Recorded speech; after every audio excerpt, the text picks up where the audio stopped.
One Piece has a lot of characters with a lot of sad backstories. Here's a list of my top 5 saddest backstories in One Piece. We start the list with Chopper. Chopper is a reindeer who ate the human fruit, and although it gave him unique abilities, it also made him an outcast. His own herd wanted nothing to do with him anymore, and many of the humans on the island, I think every human on the island, considered him a monster, except for Dr. Hiriluk. He took Chopper in, taught him the ways of the medicine. Chopper got a new dream, received a new dream, but the doctor fell ill. He fell ill to a point that there was no medicine to cure him, but because the doctor was always hyping like the pirate flag and the skull and the bones, Chopper took this literally, and he saw the cross and the bones in the medicine book and thought this would be the medicine to save him, not knowing it was a poisonous mushroom. So he went out, looked for it, did his absolute best to find it, and when he got back, the doctor saw it, he saw all the love Chopper had for him, ate the poisonous mushroom knowing he would probably die even faster from eating it, since he was gravely ill, right? So he was probably gonna die anyway, but the mushroom didn't help at all. So what's especially sad about this backstory is that Chopper wanted to help from the bottom of his heart, but not having enough knowledge of medicine,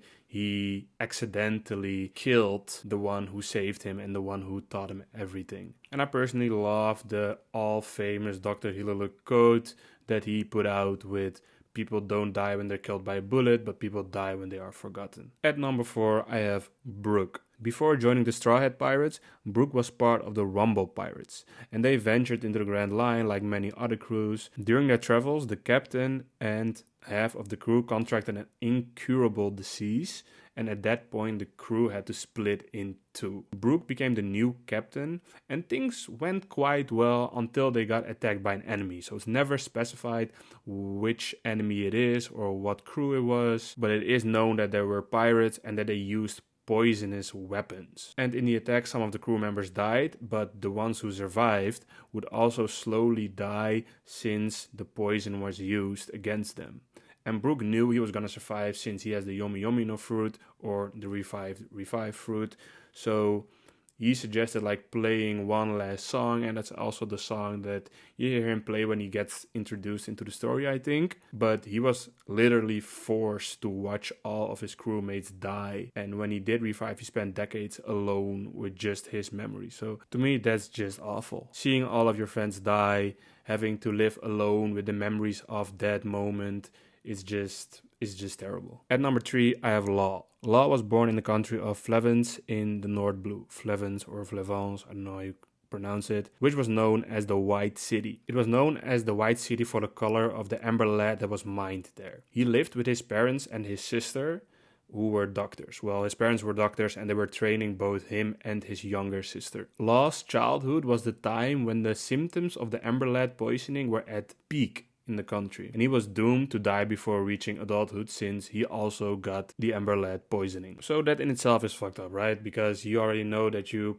most probably not gonna make adulthood. So without going too much into the whole story of Law's backstory, because it's a long story, Law's parents got killed by the government and his sister too died in a fire that the government started. He then became like a hateful young boy who joined the Doflamingo pirates, where he met Corazon, who is Doflamingo's brother. So at this point in time, Law didn't have his devil fruit yet, but that was the solution to his sickness. So he grew closer with Corazon, and together they went on an adventure to try and cure Law his sickness. And at the end of the journey, they found the devil fruit, but while retrieving, or at least stealing, the devil fruit, Corazon was in a state where he was almost dying. So he asked Law to deliver something to the Marines, a letter, and he delivered it to Virgo, but he didn't know Virgo was working for Doflamingo. So in the end, he brought like Doflamingo and Virgo and everybody to Corazon, and they eventually killed Corazon while he helped Law escape. So that's like terrible